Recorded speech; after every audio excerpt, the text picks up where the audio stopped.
Hello, everyone, and welcome to the CLSR, and I'm your host, the counselor. Today, we're going to be talking about an issue that's rather touchy, but it's real. I want to talk to the young ladies out there who are in high school. I find that environment, it could be wonderful if you have friends and you're hooking up and everything seems cool. There just seems to be a lot of pressure, and it's been like that for years. The cattiness, the fighting. I know even in middle school, when I experienced those environments, I used to see a lot of the girls jumping. I don't know if it was just big city. That's what I thought it was. I thought, oh, it's big city, so some of these girls are going nuts. But then when I speak to people and colleagues, I find out that it's not just big city. It's happening in many high schools, and there's a lot of treachery going on, a lot of violence, a lot of competition amongst the young ladies there, and isolation and misunderstanding and competing for attention, and the list goes on and on and on. But I gotta tell you, in 2020, it's such a unique environment that it's sometimes could be quite challenging for these young ladies to navigate. And we're going to talk about how they can navigate, how they can survive and get through. Because I got to tell you, even in high school, I wasn't the most popular person.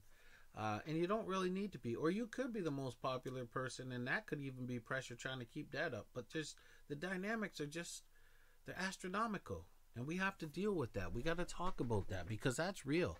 And I'll tell you, I'm gonna tell you the truth. I've seen, and I know myself of young ladies who've not finished high school, and I could understand why. We put so much emphasis on the academics, but we put so little on the social sciences and the social relationships that it's just unbelievable. Like, to me, is that really an education? I mean, we've been following the same curriculum and the same mindset for what, 50, 60 years. It's almost pathetic that we haven't really evolved as human beings. I mean, it's the same thing. Pick your credit, even if you're not interested in it. It's ridiculous, but that's what they call education, which is really not an education. But apparently, that's what they want to tell us that it is. But the truth be told is that there's a lot of miseducation going on, and I'm worried. I'm very concerned about that. And I think what we need to do is we need to look at it, because when you are in high school, you do got to do what's going on, right? You got to do what the expectations tell you to do if you're going to get through. And that's really what it is, trying to get through, trying to get your way through high school so that you can move on. And you know what? It's not all bad. I don't want to give people the impression that it's not all good or not all bad. It could be somewhere in between, but I know it could get extreme at some points. So I'm talking about those points and getting through and survival and having a sustainable education and being able to move forward and deal with it, because there's a lot of pressure. And when I hear young ladies dropping out, I'm concerned. So I think this conversation is going to be specific for them. And I want to talk about high school, how to survive, how to deal with it. And high school can be challenging, very challenging for girls. Relationships are likely to form more rapidly, and drama is likely to still be rampant. Also, your academic life is likely to be getting more and more rigorous. Therefore, knowing how to survive high school is, as a girl, it is essential to your success, right? Surviving, knowing which classes you'll be taking and do your research on them before the school year begins. Make a list of every single class you'll be taking. Then go onto the school teacher's website and get a supply list and syllabus for each. This way you'll know what to expect and what you'll need. I mean, there are a lot of expectations, so just trying to get through is important. If you are unable to find this information online, you're going to have to contact the school, and they may be able to get you some information manually, right? But we're talking about just how to manage and navigate through this rigorous system that we do have. Because you know what? I've spoken to some young people, and they've told me that there's a lot of anxiety when it comes to going through high school. So I think if we can just forget all the relationship stuff right now, let's just get through some of the necessities, the requirements, right? What are you going to do? Like, you got to remember that if you are unable to find information, right, I'm going to give you some ways that you do that. So if you got to get any summer homework done earlier in the summer, you might have to do that. If you have summer homework, getting it done sooner rather than later means that you'll have the rest of the summer vacation to yourself. And I know this pandemic has ruined that for a lot of people. So if you're a young lady, what you want to do is organize yourself. Make sure that, if you want to go for scholarships, it's all really about preparation, being well prepared. Start applying for scholarships if you need to. Even if you're a fresh woman, if you're thinking about going to college in the future, it's never too early to start submitting scholarships, applications. It's either university, college, whatever. It's just start applying in those early years. Start figuring out what it's going to take. Don't wait to the last minute. Start understanding. I think there's so many young people out there that aren't thinking about it until they come to that last grade. But I think educating yourself a little bit on how you can move forward, right, is important. We're going to talk about surviving high school in general, but I want to give them some direction because there's a lot of things to think about. So you want to start thinking about your future. Even if you're not yet attending college or university, consider what you may want to do in the future. Even if you haven't decided on what sort of job you want to do when you're all grown up, think about what field you may want to enter, like education, science, math, whatever you choose. Watch what people tell you to choose. Start going for what you like. And the thing about it is, we do have a lot of options with education, believe it or not. If this school isn't working for you, go where you need to go to get things done. There's a lot of diversity out there, fortunately. Avoid skipping classes, really. I mean, in high school, I understand it's a social scene, and you got to watch who you're hanging around with, right? Because they might want to skip. Oh, it's cool. Let's go out there. Let's see some of our friends and watch the behaviors. That learned behavior has a tendency to stick with you, but in the end, you're going to pay.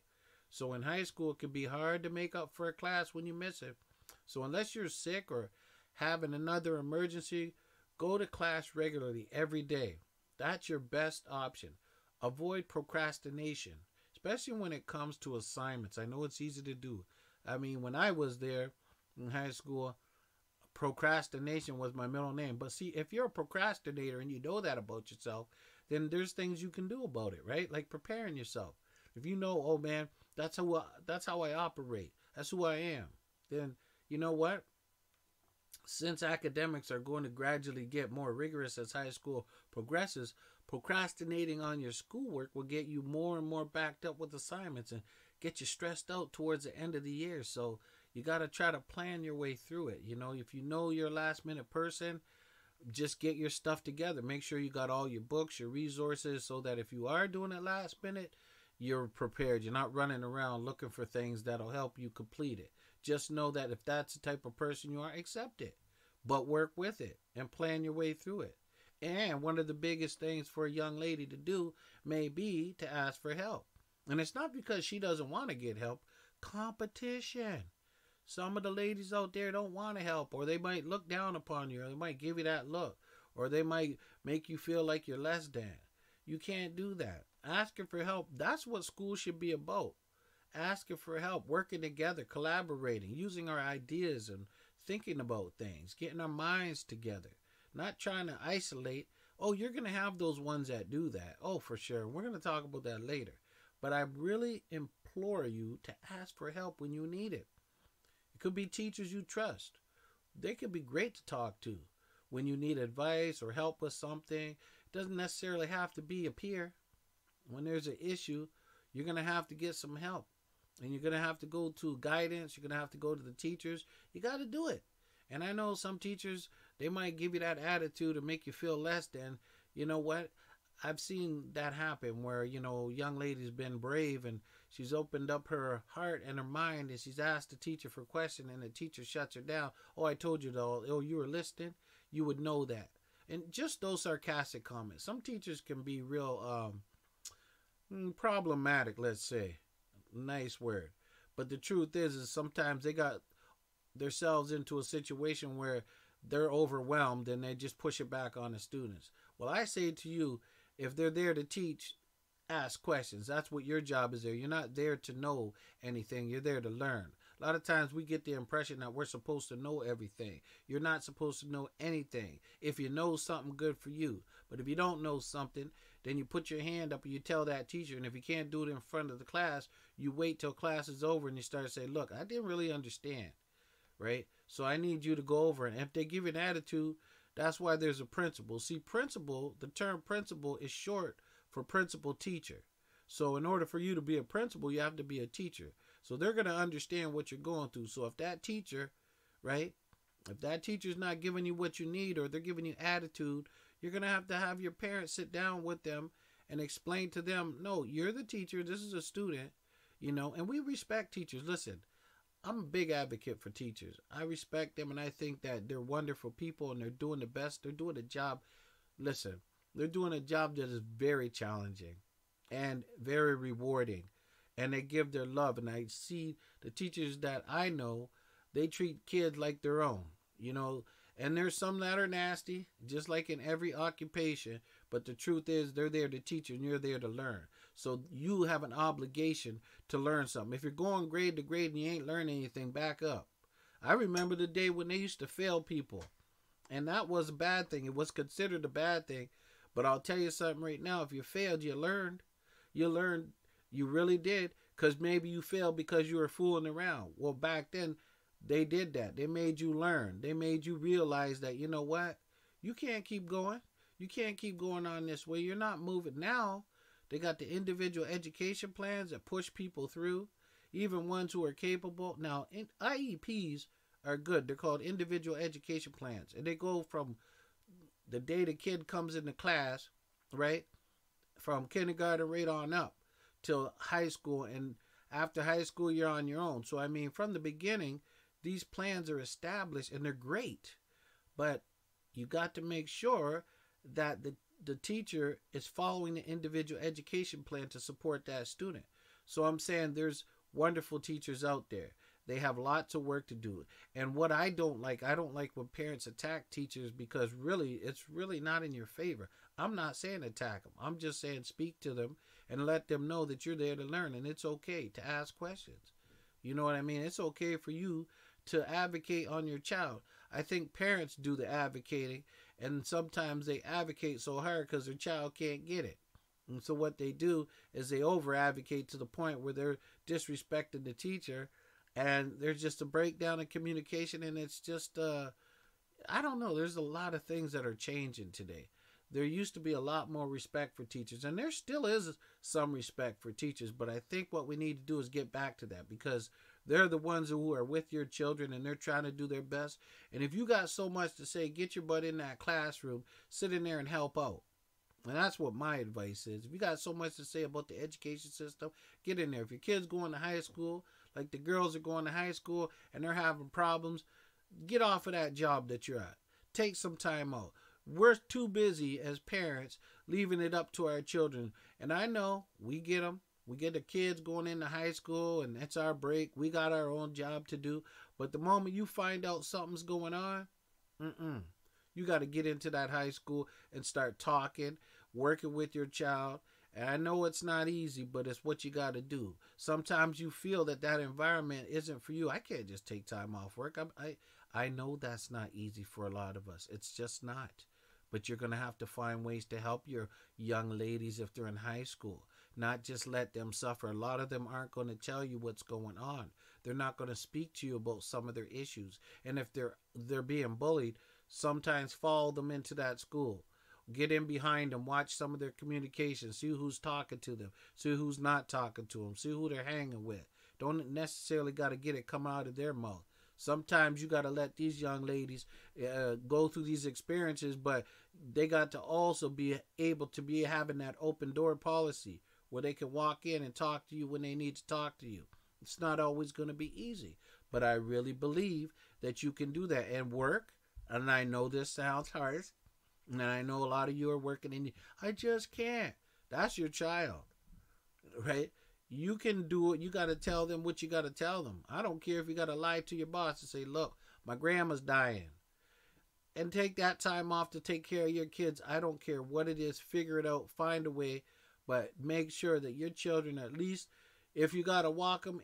And I'll tell you, you probably saying to yourself, counselor, why are you talking so much about this? Because you know what? I'm going to tell you something. I have a young lady, and I remember it was challenging for her. And you know what? I remember one day I took some time off. I did. You know what? I took some time off. And I'll tell you what happened was I took time off, fortunately, and I probably went and lied to my supervisor too. Good thing I can't tell you their name. But the truth is, I went in there and told them I need to take some time off for whatever reason. And I walked my child to school every day for 3 months because they were having some challenges, because high school is a challenge. And the truth is, they walked in the front door, and little did I know, not till months later, that they were walking in the front door, and as soon as I walked back home, they walked right out the back door, and I didn't even know. And then you know what? As time went on, I got really frustrated. I'm like, what's going on? But you know what? Instead of attacking the child, and I realized there's something terrible going on. And if my child's having some struggles, you know, no matter what race, religion, or culture, or what language, transgender, gay, lesbian, queer, whatever, when they're having issues, take some time off. Money is never going to be enough. So what happened was, anyway, she was having some challenges, and you know what? I believed in her. I still cared. I loved her, believed in her, and I said, you know what? I'll put you in 10 different schools if I have to help you do what you got to do. If it came to homeschooling, then you know what? That so be it. Okay, because you know what? If it came to it, if they cover me, I'll do it. But the truth is, I'm just telling you, work with them. I didn't say smother them, work with them and believe in them and understand there's more than one way. And if they ain't getting it one way, they'll get it. It might not be that year. Might not be 2 years from now. But you give them opportunity. And just please, people, stop talking about other people's responsibility. It's your responsibility to make a path. It's not your responsibility to do their work. But help them, guide them, make a path for them. Do that little bit of extra work. Write them a reference letter if you need to support them to get into the school. Go down to the school, speak to the principal, tell them the importance of what's going on. Tell them if your child needs to get out of that neighborhood, transfer to a neighborhood because the influence in the current neighborhood is bad. You got to do that work, but that's a wonderful, rewarding part. Some of that hard work that we do is about love, and it's about us. They're ours, right? And I don't mean just because you birthed them. I mean, if you adopted or if the child was left in your care, you have a responsibility to serve. And that does not mean getting stuck in an occupation or figuring, oh, if I don't do this, I'm not going to feed them. No. Or you enlist the help of somebody. Get your grandma, your mama. If you don't have them, get an agency, an organization. And when you sit down with them in those meetings and you say, listen, I could do this, but I need help doing this. This is what I'm concerned about. And you push the agenda until the day that they walk out there and they can do it all by themselves. But the climate out there in these high schools, it's very challenging. And it's going to take a lot of work. And the work, I got to tell you, might not end for a long time. It probably will never work, but it's good work. It's the only damn work we should be doing anyways. Doing our work and making sure we're taking care of the ones we bring into this world. Because this world has a lot of twists and turns to it. And there's too many of us that are turning our head to our responsibility and our accountability. And then we wonder what went wrong. Why aren't you like me? Why aren't you following what? Well, guess what? There's a lot of things that come along, especially in high school. If somebody's feeling alone and isolated and they attach themselves to somebody that's not so favorable and all you want to do is push them away, you got to understand it's deeper than that. There's something inside them that's hurting that you don't understand. You haven't made time. You made time for all these other people, but maybe you didn't make time for them. Maybe they're hurting inside. And if they're hurting inside, they're rebelling. If they're rebelling, they're human. And if they're human, they're like you. So that's what I'm saying about high school. So when it comes to the young ladies, they got to ask for help if they need it. Men too, but this is a focus on young ladies now. We're going to get to the men a little bit later. All right? But what I'm saying is asking for help seems to get harder, but it's something that we have to do. You know, we all want to be able to do everything ourselves, but we just can't. And it's good if we start, even in high school, getting help. If the relationships aren't working good, then we got to voice it. We got to talk to the children. So you got to talk to somebody. You got to talk to the family members. Ask for help. So if your kid sees you asking for help, maybe they figure they can ask for help. And that's really beneficial for high school. So if you're going to survive high school socially, you got to wear clothes you want to wear. Do not allow someone to pressure you into dressing into a particular way. Instead, dress in a way, right? Like if you're following your school's dress code, that's one thing. But I want you to dress in a way that expresses your personal style and attitude. And I'm going to tell you something else. This is so funny because I have another daughter. Went to a school with uniforms. And then I remember, and she was cool. She loved it. She wanted to go to that school. Very independent, very smart girl. Just, you know what? I think when they don't follow these norms of this program that we got in place, then they tend to associate their self-esteem with it. So anyways, I'm getting a call from this principal all the time. It seemed like every week. And I'm like, what's going on? And he's like, listen, I got to tell you, we have a dress code. And your daughter, she wears the clothes, but at lunch she takes them off and she's like being a rebel, right? So then I said, okay, you know what? I'm going to talk to her about that. And then I talked to my daughter about it, and she just looked at me, right? And I looked at her and I said, okay, I get the rebel part, but can you just follow, please, just for a little bit? Aren't you the one that wanted to go to this school? You know, you done pressured me to help you do this thing and get in here. And she's like, yeah. So then week after week, I keep getting a call from this administrator. And I'm like, wow, I get it. He's got to lay it down, and there are expectations, right? And then, you know what I thought to myself? We become, you know, we do have rules in place, but at lunch, why is that bothering you if that's their time and they're going out there during lunch hour, right? And then when they get back, if they change back when they travel, why is that an issue? See, sometimes we have to look at the big issue. So I thought, you know what, there's a deeper issue here. So then when I went to talk to the principal, we had a discussion, and I realized that, you know what, he was probably felt like his power was being threatened and that she wasn't following like everyone else. And I said, you know what, we have to have some understanding. And there has to be some limits to this control, this system that we have in place. And you know what? I reprimanded my daughter about it. I told her about it. And, you know, she still loves me today, but we worked it out. And you know what? It's okay. And there was still a lot of barriers and roadblocks. And no, it wasn't a happy story. And I tried to do everything that I could. And you know what? When you do that, all I could say is just keep advocating. Be respectful. Always be respectful. But advocate. And understand, like, you know what? Speak up. And you know what? If anything, your child may see that you're there for them. You might not win all the battles because you're not going to. There's a system in place. You're going to win some and you're going to lose some. And you're going to probably lose more than you win.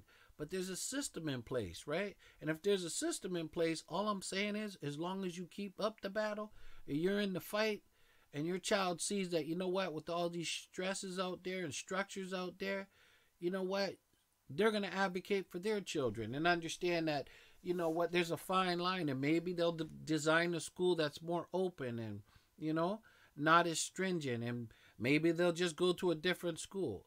But the thing is that you might not be able to change it, but what you can do is advocate and make them, you know, understand that you're there for them. And I think that's really an important part. It's not really about getting at people and attacking and disrespecting all the administrators. And see, you know what? The truth is, what do some of us people of this beautiful color do? What's our go-to? Racism is real. I get it. I believe it 200%. I know it is. Nobody wants to talk about it. But we got to watch it sometimes. It is real. We all know it's real. But sometimes you watch it because you slip up. If you say it too much, it could be racist, but you don't want to overuse the term. You don't want to be throwing that word out there because it just becomes that's all they're using. The whole point is If it is, you're going to have to find out still how to do it. You ain't going to be the first and you won't be the last to deal with it. So if it is what it is, deal with it in an appropriate way. Just calling it out and screaming it out isn't going to do nothing. Assert your rights and let somebody know you don't play those games. Do you understand? So if you do have to scream, scream, but scream with intent. So remember, even young ladies, when it comes to wearing makeup, this is the big one. And I don't even know. I guess as a counselor, I feel I could talk about these things because these are my experiences, right? Like I remember even talking to my daughters about this, like, and you know what? I did. Like they were young, they were teenagers, and I was like, you know what, honey, I don't think you should be wearing that makeup. And the truth was, my wife told me straight up, she said, stay in your place. And I went, whoa, stay in my place. I guess, you know what, there's certain things that I should not do as a man. But I still felt like, hey, I just said, sometimes if it's too much, I say, hey, babe, it's just, wasn't tripping. I just said, hey, I just thought I would say, it's she's a little bit young. And that makeup thing, honestly, that is between parents. If you feel that you're kind of not feeling good about it, I think the lesson that I learned there was not to just go off, and maybe what I should have done was just sit back with my wife and have a conversation.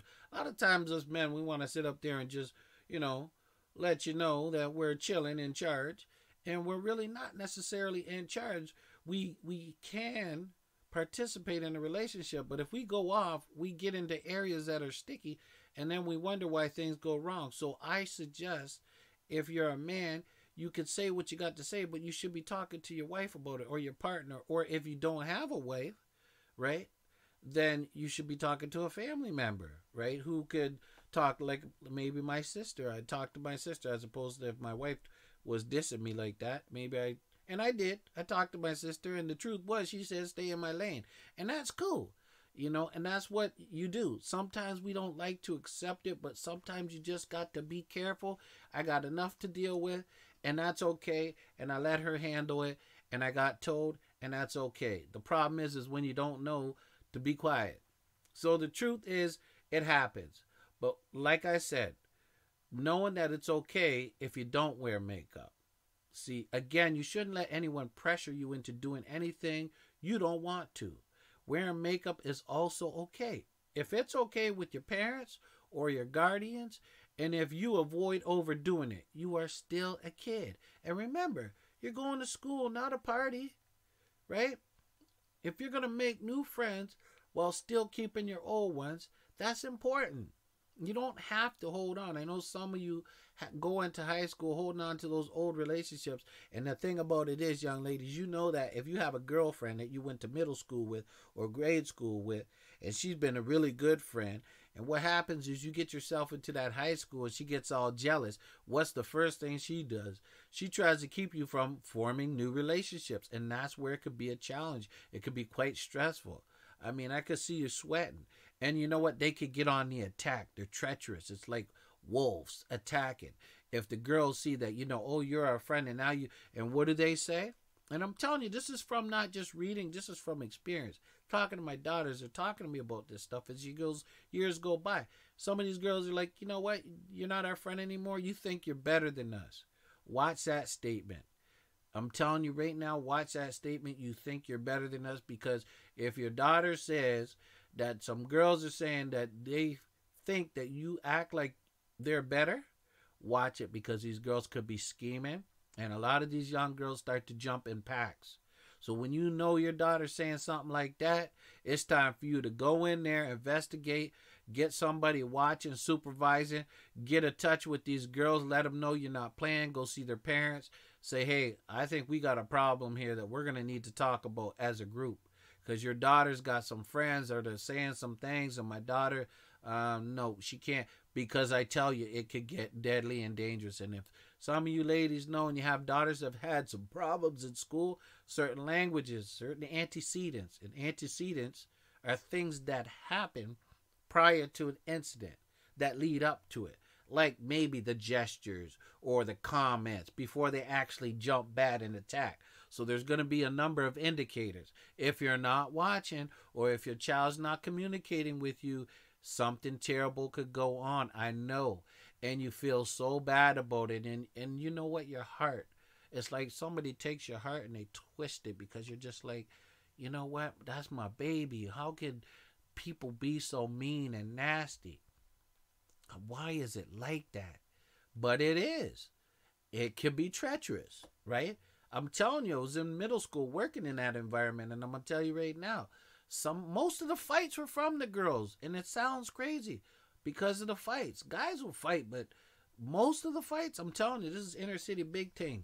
But they were fighting like cats and dogs, treacherous stuff too, you know? So it was, like I said, there are things you need to look for. So be careful about that old friend, new friend, right? In high school, it's great to have a mixture of new and old friends, because new friends can add spark to your existing friend circle.